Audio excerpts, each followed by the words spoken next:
We quickly move on to our next segment, which is a panel discussion on the topic the intelligence of AI in marketing.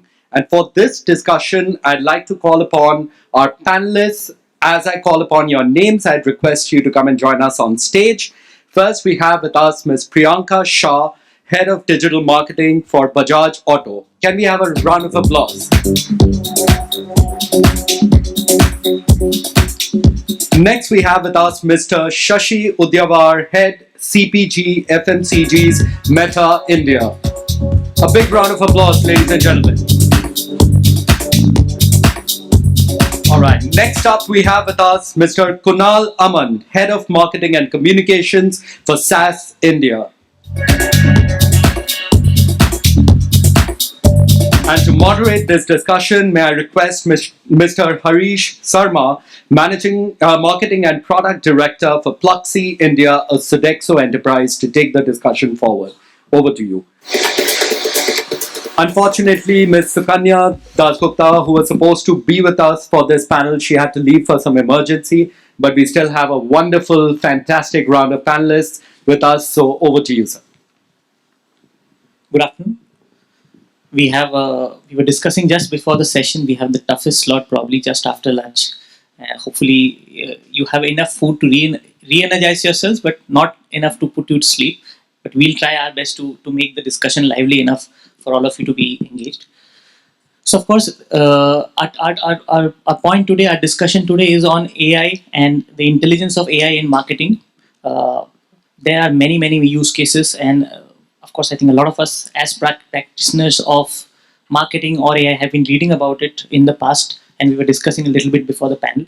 But just to give you a little bit, a few data points on the speed, there are many implications or applications of AI. But just the conversational AI part of it, the growth that we are going to see over the next 10 years is, I was reading somewhere, is around 17 or 18%, which takes it from a $10 billion USD business to a $30 billion business. So that's humongous growth. But that's over 10 years, right? What's happening over the next 2 years? So for that, I'll just share two data points before I start off with the session. By 2025, a study says that if we as a country can use AI collectively to our advantage, it can add $500 billion to our GDP. So that's from a country standpoint. A study from Accenture says that by 2025, again, 95% of all consumer engagement on websites will be driven by AI. So that's the kind of technology that we are going to be discussing. And I have the pleasure of hosting a panel which has a diverse representation. We have technology companies, people from technology companies, but also from automobiles. So we'll try to bring you a diverse point of view on AI and its applications, and hopefully delve on how to start off also. But starting with you, Kunal, first. So how do you think artificial intelligence is revolutionizing marketing? And my follow-up to that is also, how are businesses analyzing the intelligence that AI tools are bringing in shaping modern marketing tools? Thanks. I think, when you talk about business, and I'll try to kind of merge those two questions. When you start thinking about businesses, right, fundamentally, what they care about is centers around growth. It centers around efficiency, productivity, and customer experience. Right? So, an AI has a transformational impact across all these domains. So, AI, by the way, has been around for a while. So, for example, with with SaaS, one of those areas that we are very commonly seeing analytics and AI now getting used is around insight generation and personalization. Right? So even with marketers who are catering to a very large set of customers, they increasingly wanting to market to a market of one. Right? So it's no longer about mass marketing campaigns. It's all about tailoring the campaigns to that market of one. And that's where we are seeing that, for example, we are working with a very large telecom provider, where we are able to support their marketing activities by not just insight generation, and by the way, their subscribers are in hundreds of millions, right? But what we're doing is helping them. You basis the customer preferences, usage, demographics. We're able to micro segment such a large customer base into very small buckets, right? Which makes it, which then allows the marketers to drive very meaningful, tailored, personalized campaigns to this set of people. And what happens then is naturally there's a much better uptake of the campaign, and it's much more relevant. So I think the hyper personalization at scale is one of those things that is definitely something that we see a lot in the industry. The other area that I feel is very heavily getting impacted by marketing is content creation by AI. Sorry, so content creation again, right? There's so much that now Gen AI can do, right? And it's getting better every day, right? We're seeing new products getting unveiled and new capabilities getting added. So it's not just about just incremental, but really looking at a mishmash of video, audio, text, all coming together to create that extra layer of customization and right grounds up creation of content. So I think that's another very big area where I feel that there's a lot happening in the marketing space, And the last piece is I would say customer experience, right? Chatbots have been now, we've seen this go across organizations. They become pervasive across industries, and the next level I would believe is that a lot of that Gen AI, transforming that piece as well. So looking at a lot of natural language processing and deep learning coming into play. And what that means is that tomorrow it will go beyond the traditional conversational flows that we are all used to, right? So it will start looking uncannily human. It will possibly start having conversations in languages that you're very, very comfortable with. And as we know, in Bharat we have many such languages, right? There's a very diverse set of languages that we are used to. So I think there's a lot of applications that will come up in those areas. And all of this, by the way, kind of goes back to the points that I made earlier, which is how do you kind of make it much more productive for the organization? How do you kind of really scale up growth? And how do you kind of bring in efficiencies? Thanks. I think that itself is a whole wide range of applications that you already spoke about, touched about. Priyanka, now coming to you. What are the first few steps that we can take? Because I think we were also discussing before that a lot of us have been speaking about it, but this is an area that's evolving fast, and a lot of us are still in the first steps of implementing this. So can you share with us the first few steps that someone can take to implement a value-driven AI marketing strategy? Hi, everybody. Good afternoon, and I hope everyone's awake. I come from Bajaj Auto. I've been with Bajaj Auto now for over a year, and as you know, Bajaj Auto is an extremely traditional organization where, along with a team, we are leading the digital transformation journey. So your question actually is to the point. Um, so there is a four line or four pillar approach that we started off when we embarked on this journey. Because see, AI, like my co-panelist mentioned, has been around for a while. Okay, we've been into digital marketing, Google, Meta. They have been utilizing AI, but how do you bring it into your business? I think you need to start off with what your vision is. What do you want to achieve? Does your vision really marry into what you're trying to achieve? What is the value that you want to drive out of bringing in AI? AI is an expensive way of lapping on or latching on. There are a lot of platforms, but it's going to be expensive to bring onto it. So does it really make sense? That is the second point that you really need to really jot it down. Do a workshop, jot it down. That does it make sense to invest, or how do you want to go about investing it? The third thing that you really need to look in is that is your organization ready, or is that acceptability or adaptability there in the phase? Are people willing to look at AI yes, no, maybe. And you have to definitely sit with your compliance and risk team to then decide what is the kind of AI that you want to bring it into the system. The reason why I say this is that I have worked across sectors. I know for a fact that an auto industry where your first party data and data privacy does not become such a big challenge, but when you move into a finance institution, it is a big challenge because the finance institution does not allow sharing of data. They have a big challenge when it comes to even utilizing SaaS platforms. So that is where I would probably say and advise that you look at these four pillars, actually jot it down, bring your multiple teams in, bring your legal team in, bring your risk team in, and that's when you decide where you want to hop on. There are enough and more AI platforms. There is no zilt of it, but it is what your organization wants and what is the value that you want to derive is when you want to latch on.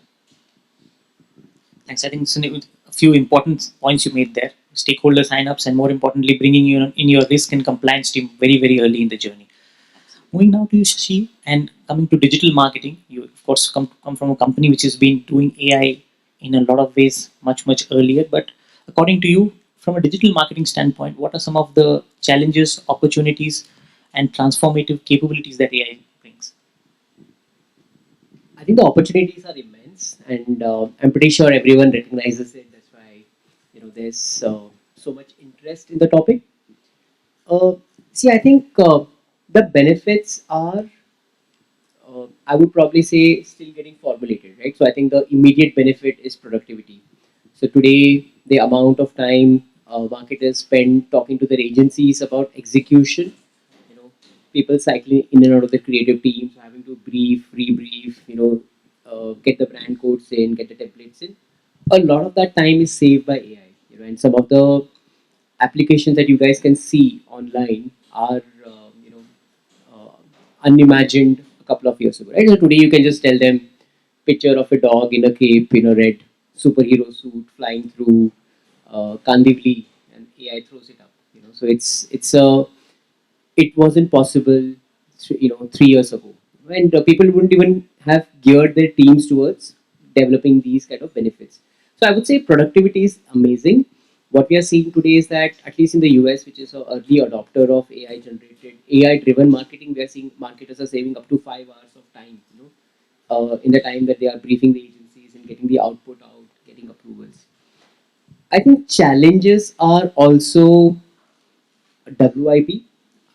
Like Priyanka mentioned, there is a lot of questions on risks. How much of your data as an organization are you willing to put out in the public domain, and how much of the data can your AI use to create something which is much more intrinsic to your business? So those challenges exist. I think in that challenges, since marketing is usually the most consumer facing area, that challenges are very latent in marketing itself.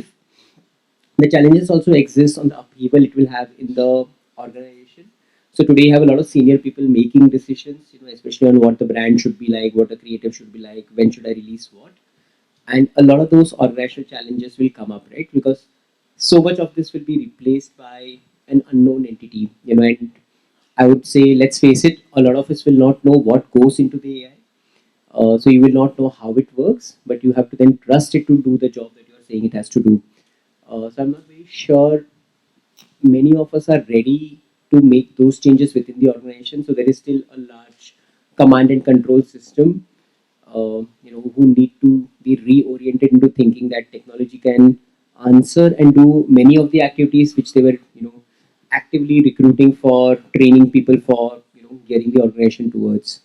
So I think it's going to be very interesting. It may be turbulent in parts, but it will be hopefully interesting at the end, just like the World Cup final. I think we already see some themes emerging. Productivity, I think, is a common theme that we spoke about. Generating a lot of marketing content also automatically, but I think you bring in a more important aspect, which is to rethink about your organizational functioning if you have to let AI do its job. So now let's cut to the chase a little bit. We all know AI is great. Some of us are starting, some of us in the early stage, some of us have moved ahead. Priyanka, coming to you, from a cost standpoint, how expensive is AI, and it's still is it still the domain of a rich marketeer, or those who are starting small can still make first inroads into this? If you had asked me this question about a year back, my answer would be different. However, today, like I mentioned, I'm going to go back to my initial answer that depends on what do you want to derive out of it, is going to be a cost. Okay, as we all know, early mover always has been the person who has paid the most. So if you guys remember, and I think pretty much most of the people in this room will remember, we used to pay for incoming calls as well. So the cost of adoption of new technology is always high. But people, the early mover advantage is also immense. Okay, having said that, I think getting onto the bandwagon of AI today is easy. There are a lot of open platforms which are available. There are a lot of startups which are democratizing utilization of AI across. So, without too much of an investment, people can use these freely available platforms.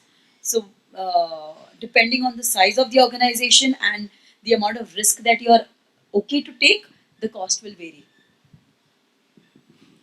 Can I add something? I think it's not going to be optional, right? So it's not like I need to have money. So, for example, if you're having this conversation 25 years ago, it's not like a rich organization could say, I want to use a PC, while a poor organization could say, I don't want to use a laptop at all. So I think it's a question of how can you reorient your budget to take advantage of AI. So if you're I will not say a poor marketer or a rich marketer, but let's say if you're a smaller enterprise, are there AI opportunities outside which you can take advantage of? And I'll give you an example. So today, uh, let's say a lot of these startups, when they are working on Meta, they use our Advantage Plus suite of products. Okay? And what that means is that you trust the Meta AI to serve their creatives to their audiences, right? And they don't make very hard choices on what the audience is because the AI is taking care of it. What they do is the AI generates 150 plus creatives and serves it to the right audience, and all the D2C startups are saying is that this is the ROI number that I want.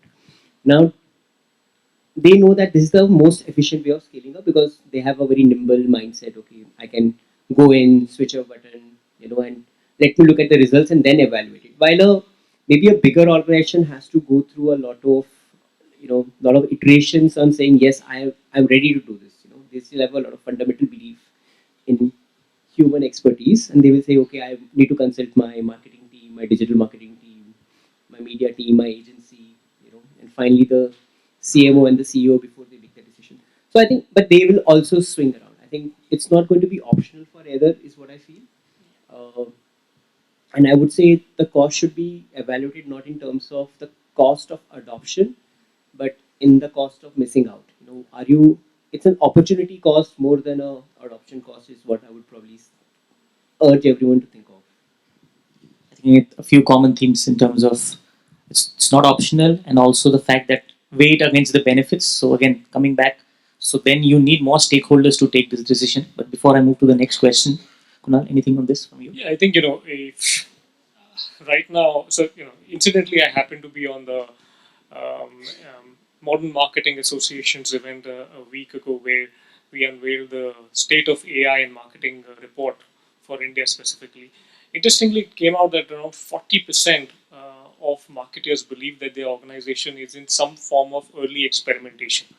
Okay, so and yet 54% of them also believed that their organizations don't fully understand AI yet. Right, so there is as I think a lot of comments have come around stakeholder mapping and making sure that we've got that executive sponsorship. Right. Second is I do believe that many organizations have not got their AI roadmap or AI strategy really laid out, right? Priyanka also alluded to that earlier. So I think there's work to be done there. But I think today, as Shashi just pointed out, if you are wondering about cost and you're wondering about that we could just wait and watch, and be on the sidelines, that's not a strategy, right? There's a certain inevitability that's we have already set upon a path, right? And there's a certain inevitability of incorporating more and more tech into everything that we do in marketing, right? And AI is just one another such instance. But if organizations choose to sit on the sidelines, they might just lose out. I'm not advocating that we be early adopters, but I definitely feel that even if you are conservative and you want to kind of wait and watch a little bit before you do anything substantial, then experiment. Use the time, right? Experiment. There's nothing wrong in in reading up. There's nothing wrong in understanding and staying abreast with what's happening in the industry, and then possibly identifying one or two use cases which are simple, lower in terms of costs, but high in terms of impact, and that we could define that as marketers, right? And then seeking that executive sponsorship, setting those guardrails around it so that you're not exposing sensitive customer data, or you're not there is a human in the loop. You're taking some of those considerations of transparency, trust into the equation, and then moving forward, right? So I think there was a session earlier which kind of talked about test, iterate, and then learn from it. I think that's exactly the approach that I would advocate, even if you are not wanting to invest a large amount at this point in time. So there is, and once you kind of learn from that exercise, then scaling up and getting that executive sponsorship becomes much easier, right? And you know what the risks look like, and you know who needs to be involved. So I think there's a learning process that organizations and definitely marketing departments need to kind of go through as we embark on this journey. Shashi, moving to, I think a lot of the examples that were coming in specifically from you is how AI can make a marketer's job much more easier, or in that sense enable you to do Much more different. I'm not much sure. more different. Yeah, Easy let's is- put it that way. So, but yeah, different. I think easy is one of the ramifications of different. So my next question to you is, and I kind of know the answer, but still try to get it from someone who has already made people like me, my marketers or my team, dependent on the engines that Meta runs. Eventually, do you think there will be a lot of over reliance? There can be some element of over reliance on AI, and can marketers possibly depend so much on AI that they are dependent completely on it for its strategies? I feel like you're putting me on a spot here. Uh, See, I would frame it a little differently. I think what will change is the way you do marketing, and I'm considering everything, right? So I'm considering all consumer touch points. I'm considering the sales projections as part of marketing. I'm considering success of marketing campaigns via measurement. I'm considering content development. So all of it will get impacted by AI, and whether we want it or not. So it will be like I'm saying, it will be a question of whether you believe your competitive advantage is AI adoption, or your competitive advantage is going to be, human learning and their adoption of, limited adoption of AI. So it's not like two marketing organizations run the same. Like in the world of, short form video, Apple still chooses to do whatever it chooses to do as marketing, right? So it's a question of, I would say, will the marketing organization of today, which is not reliable, which is not depending on AI, be the same as the marketing organization of tomorrow, which will have a larger component of AI in their organization? No, it won't be. So the marketing organization of tomorrow might be people who are much more comfortable using AI tools, large data models, much more software skilled, which is not necessarily today's brand manager or today's CMO. I'm not sure whether it's true of all organizations are there yet. So tomorrow, it's not necessary your chief skill is marketing. Your chief skill might be Python. So it's very possible. And I think what will happen, even though I'm not really very good at predictions, but it's December, everyone writes their horoscopes. I think what will happen is there will be a spectrum.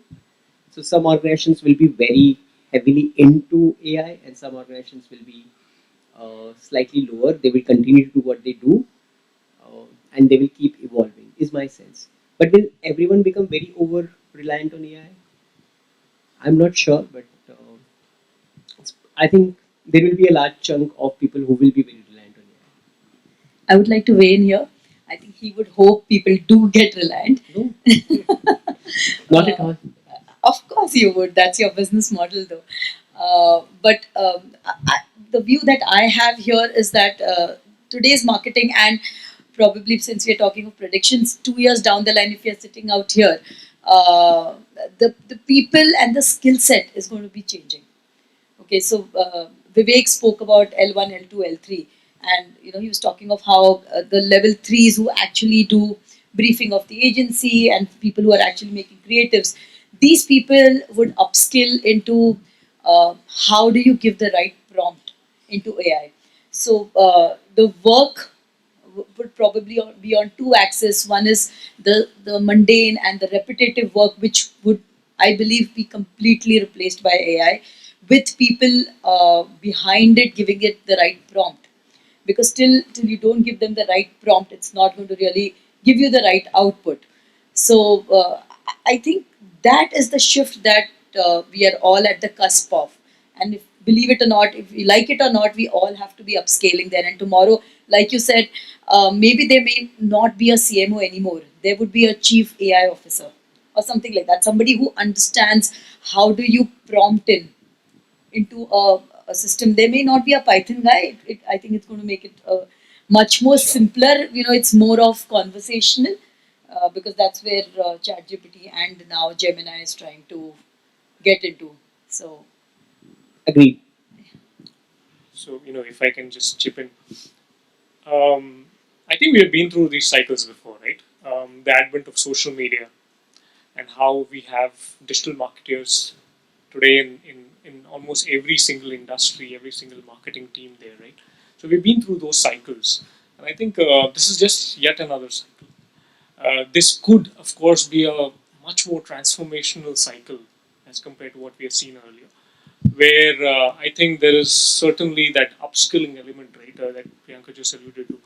Um, Funnily enough, I was, just before the pandemic, OECD, which is the Organization of Economic Cooperation and Development, they released a report on what the future of work looks like.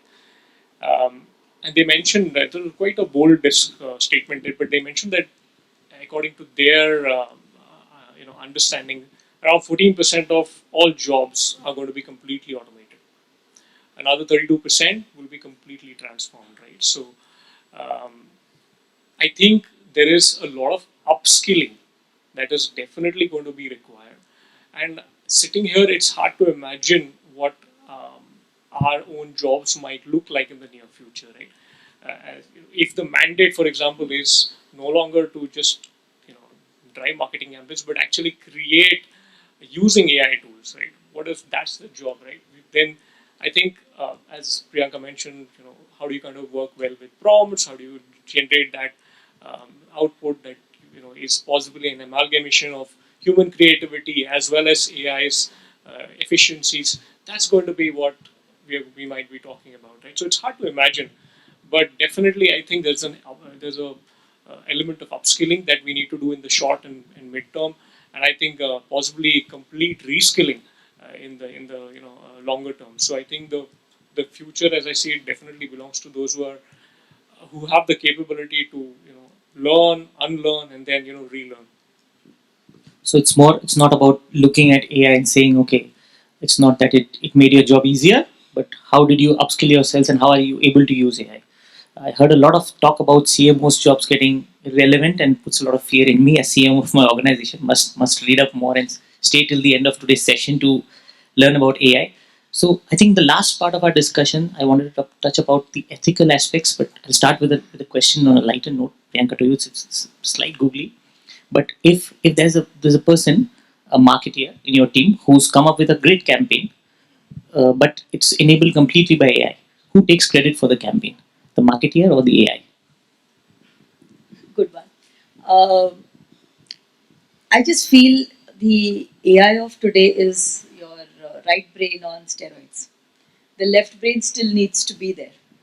So I think the marketer will always take the credit for the campaign. That's my personal view. I'm sure people could have different views, but I just feel that AI is just democratizing and making life easier. AI is collecting information and giving you options. But what is, like I mentioned in the past also, what is the prompt? What is required? The initial brief makes all the difference. So I think it is ethical to take all the credit for. Give the promotion to the marketer, not to the AI. I kind of expected that. Kunal, any views on that? I think I agree largely to all the comments, but I think we are at a stage, at least in the short term right now, right? We are in a stage where there needs to be a lot of show and tell, right? And what I mean by that is, if we are using AI in a creative sense, okay, it's right now it's a tool that's augmenting human capabilities, as I see it. So there's an element of industry education that comes into picture. So if you're kind of using that and taking that into perspective and saying, okay, and here's how we use AI and its capabilities to better market ourselves or become more relevant to our audience, and it's in a room like this, then kind of the question is, who do you want to give credit to? I think the credit definitely goes to the marketing team, right? So that's the way I see it. So I think we heard about all the positives and the great aspects about AI. The should I say the more positive ramifications, including growth, productivity, content generation, decision making, churning out data and models. But final question, and I'm kind of going to leave it open, but I'd request all three of you your views on it. So we heard about how marketing can benefit and marketers can benefit from AI, but your views on the impact that possibly an AI system without, as you said, Kunal, time and again, without the right guardrails can have on society. So what sort of guardrails should be there? What are we seeing globally also? What are we from you've read up or from speaking to your peers across the industry? What sort of impact do you feel AI can possibly have on society? Anyone can go first. Yeah, it's very nascent right now. I think, and I'm assuming governance will come into AI. So there is going to be a lot of, I would say, I wouldn't know whether it's regulation or the way I'm putting it, like governance on which situations should AI make decisions, versus AI should leave it out. So, for example, we know AI can significantly help in diagnosing various diseases, but should AI take the final decision, and is there no liability then on the hospital or the consulting physician? Those areas are still not very, they're still fluid and up for discussion. I think unregulated AI, we just let loose AI within an organization, no data protection, no guardrails. That's going to be a big, possibly a big risk that organizations have to think through, and that is true of any new technology, including something as basic as Wi-Fi. If you put on a Wi-Fi without any encryption or any protection, obviously there is going to be a lot of you're inviting a lot of rogue actors to come in and take advantage of your automation, and AI is going to just multiply those risks 100x. But I'm pretty sure as we learn more about the benefits, we'll also learn more about risks. I mean, none of the science fiction authors can also today predict the complete risks of AI. So I was reading up on this, so it just takes my memory back to science is a boom or doom. So when we were thinking about how do you answer this question, so I did a bit of research. So a Gartner's report came up where they predict that in the next 10 years, AI, so people will be so overwhelmed by AI, and there will be far and few people who will let AI take all decisions for them, and they will oversee the inputs, which will lead to about $400 billion loss, according to their report. Having said that, um, I feel like he mentioned that guardrails are going to be important, but I also feel that as we go ahead in developing AI, there will be something else which will come to be able to control it. So, for example, today the deep fake videos that are coming out, there will be some signature statement or there will be some signature tone by which you know that, and which will be made public where you know that this is real and this is fake. So I don't know what it is today, but I definitely feel that as we move ahead, there will be something that will come to counter it. So, I mean, interesting days ahead. Either in the form of regulation or self-regulation, you mean something will come in. Either or. So Correct. regulation, definitely. We will be seeing government coming out. So you look at a simple thing of privacy. Now every government is now coming in. So GDPR was there. Now you have Californian law that has come in. India, the data privacy bills are in far and very advanced stages, and we as marketeers, we are all into the learning phase of how are we going to regulate it. So things change and evolve. And same way, I feel that AI is also going to change, evolve from a government regulation and otherwise regulation perspective, and something new that will come up to counter it. Any views on that, Kunal, from you? Last word. So if history, teaches us anything, then it's that tech reaches it first, regulations follow, right? And the great part, however, is that there are enough and more influential voices, even creators of AI themselves, right, who are talking about how there is a clear need for regulations, clear need to set guardrails, right? So that's the great part that I definitely appreciate at this point in time, right? It's not just profiteering from AI solutions or AI platforms, but it's also about how we kind of make this all safe for folks to use, right? So we're talking about fairness. There's talk about accountability. How can we hold AI models accountable for the sort of output that they give? It should not be a black box, right? There's transparency there to the way the decision has been made, right? So if AI was to kind of roll out a loan to someone or reject someone else, then there needs to be clear understanding of how that decision was arrived at. Similarly, we're looking at other ethical considerations and ensuring that biases don't creep in, right? I was reading about some organization which implemented AI to look at screening candidates and their resumes, right? And unfortunately, because there was enough historic data, it also started correlating it back to who were the successful candidates. And unfortunately, it's just so happened that successful candidates tended to be a lot more on the male side of the gender, right? Then that kind of amplified. So AI has that sort of amplification effect. So we gotta think through some of these aspects as we go ahead and implement AI. So there's a lot of responsible AI, that. So from a marketer standpoint, right? I think for a very long time we have been guardians of our brand, right? The question that I think is also that needs to be asked is that are we really also ready to be guardians of trust as we go forward?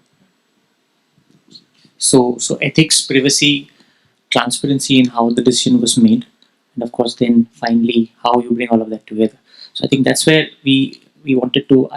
I'm at the end of the questions I had to ask, but if there are some questions from the audience, we'd be happy to take that.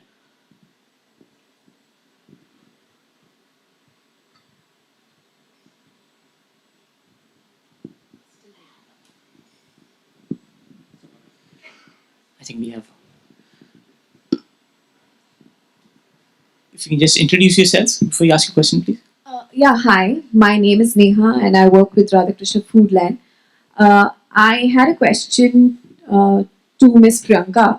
At the start, you rightly mentioned that one of the first things that we need to do is getting your stakeholders buy-in in this whole journey of AI.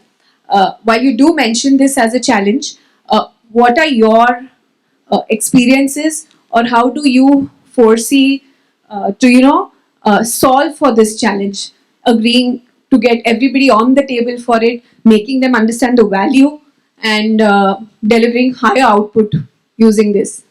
So what are your thoughts? Thank you for the question.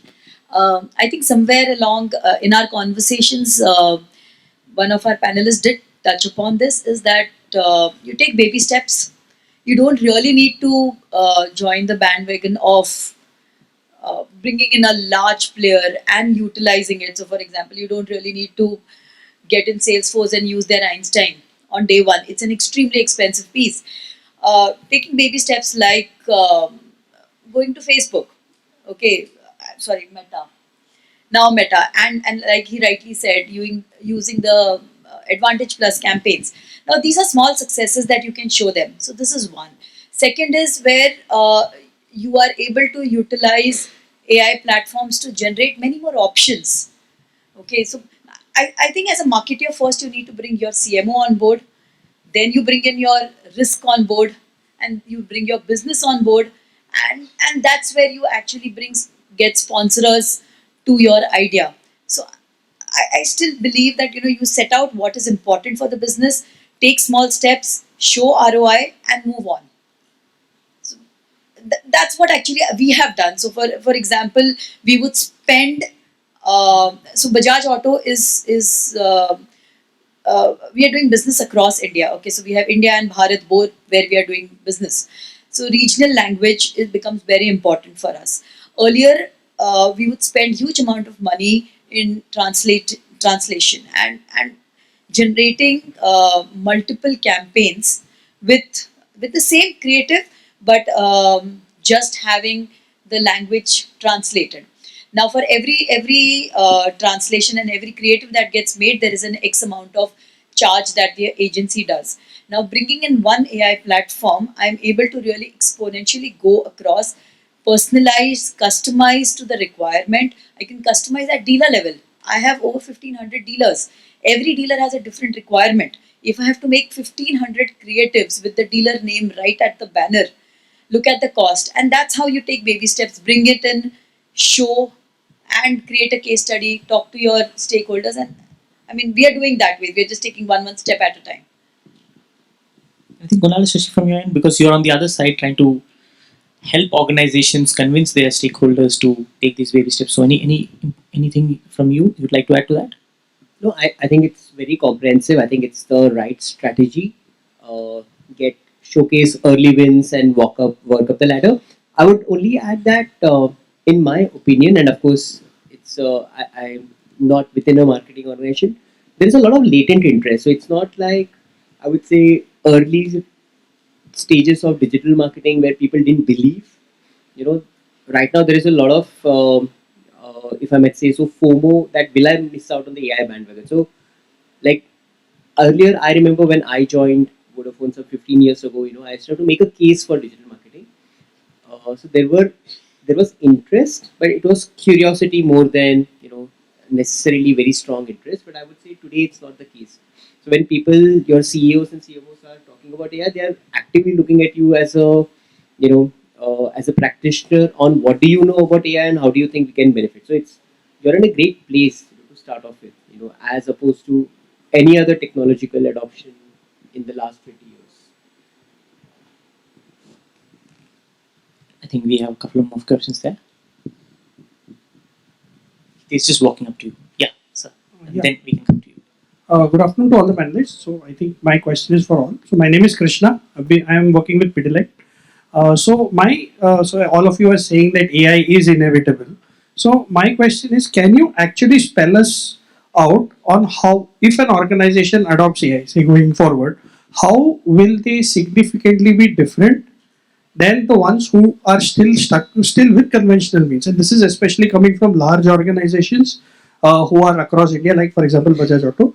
And I would also like ma'am to reveal, if she can, the AI campaign you ran, did it actually give you better output than you did, say, for running the one single ad that you used to run across India?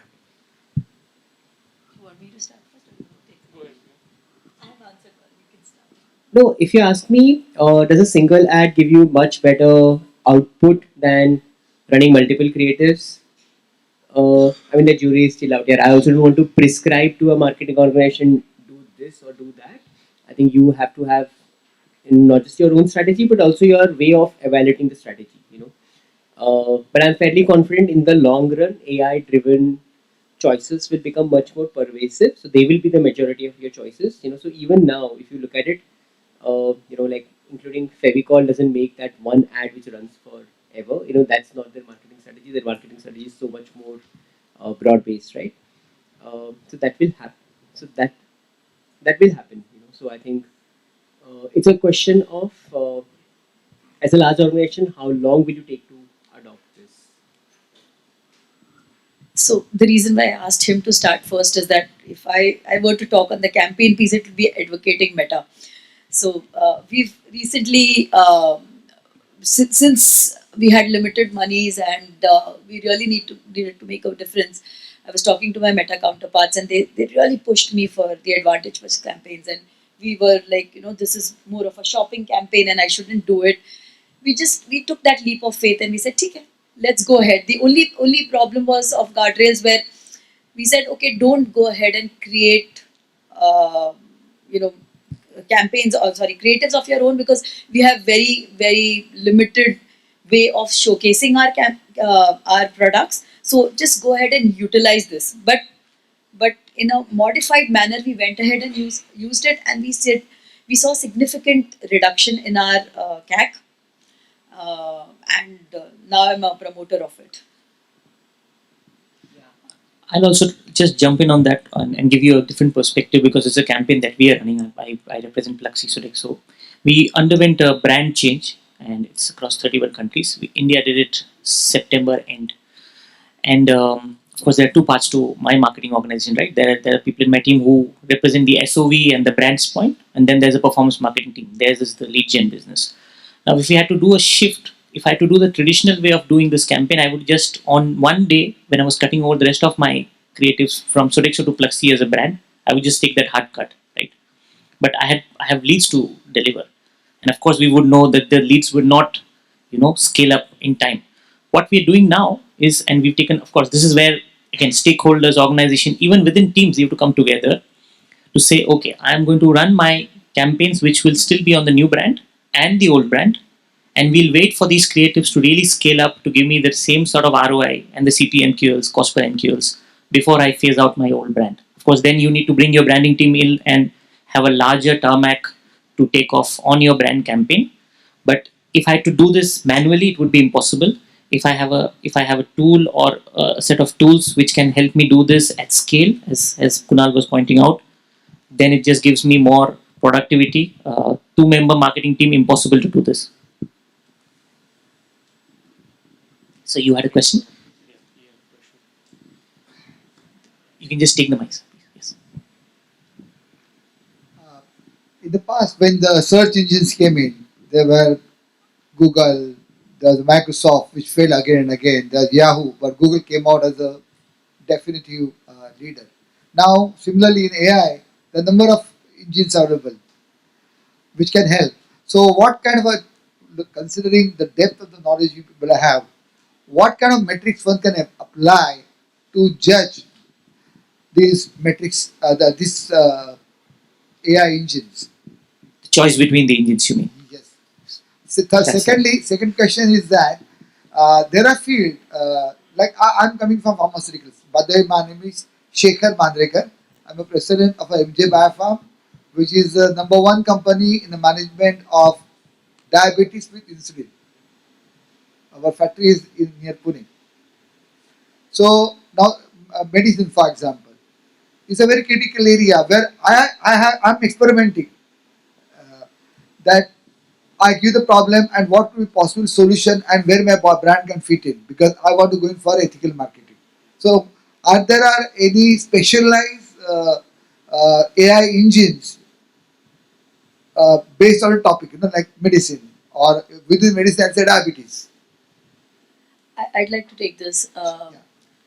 So It was a boring question. no, it's a very interesting question, and sir, I would like you to, if you would like, I can also introduce you to a startup which is actually working a lot on diabetes.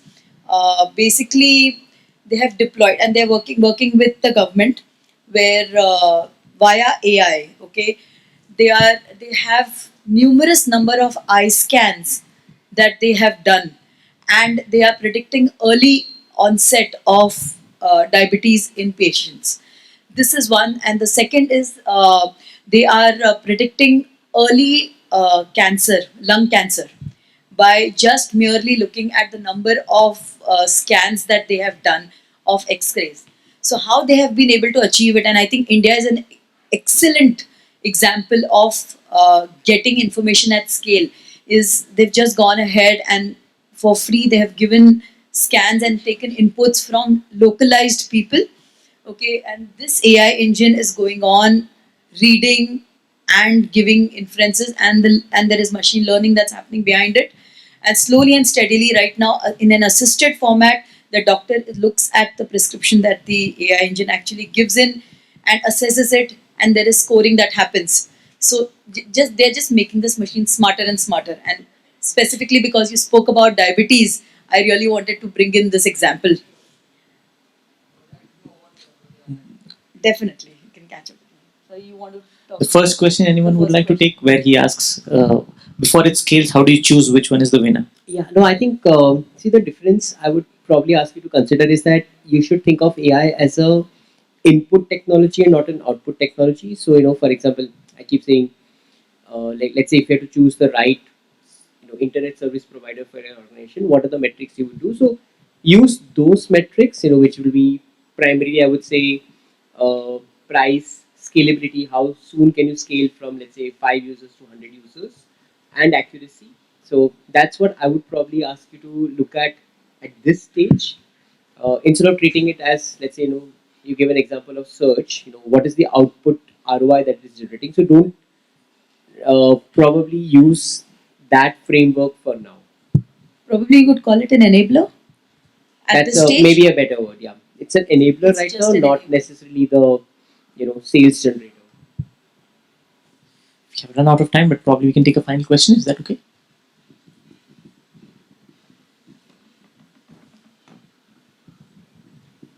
Here the questions are more B2C. Do you have any solutions that you can suggest for B2B? Yeah, see, I think it's not necessarily. I am not breaking into B2C or B2B. I think if there is a very defined marketing objective or any sort of a business objective, then I would say there's a lot more AI which will come in and make that choice for you.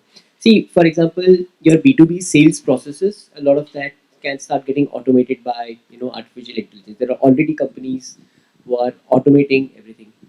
I remember one of these conferences, I met a startup who are using machine learning to even do predictions, saying where is the next big cycle of sales coming from.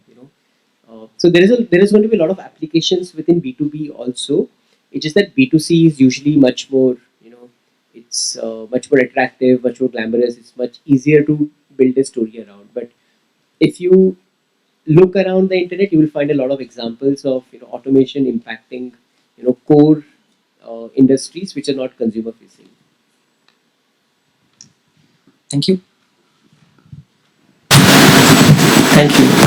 Thank you so much, panelists. Can we have a huge round of applause for all our panelists? And may I request you to just be on stage with us for a minute more? And may I request Mr. Mohit Gupta, Senior Director of Sales at Dun & Bradstreet India, to hand over the mementos.